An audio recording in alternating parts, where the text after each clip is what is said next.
యేసుక్రీస్తు నామములో మీకు అందరికీ వందనములు. నమ్మకంగా ఉండిన వానికి దేవుని మెండుగా ఉంటే దేవుని వాక్యం చూస్తున్నాం.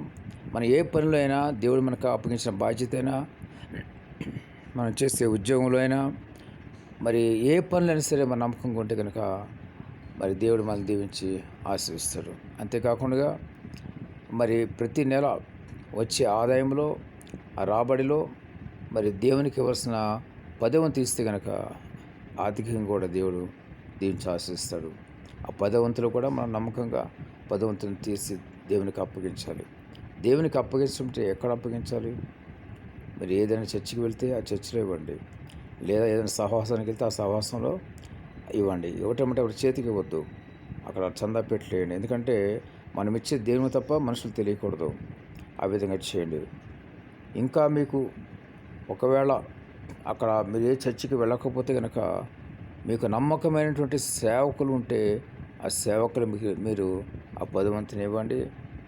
దేవుడు మిమ్మల్ని దీవించి ఆశీర్వదిస్తాడు. ఈ విధంగా మనం నమ్మకంగా ఉంటే, మరి 10వ ఇవ్వడంలో నమ్మకం ఉంటే దేవుడు మరి ఆరోగ్యపరంగా కానీ, ఆర్థికంగా పరంగా కానీ అన్ని విషయాలు దేవుడు మనం దీవించి ఆశీర్వదిస్తాడు.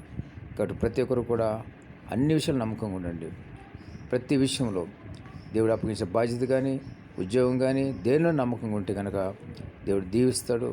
బహుగా దేవునికి ఆశీర్వాదం మనకు ఉంటే మీరు ఒకరి చేయి చాపరు, ఒకరికి ఇచ్చేవరకు ఉంటారు. దేవుడి మాట మీకు దీవించి ఆశీర్వదించిన గాక.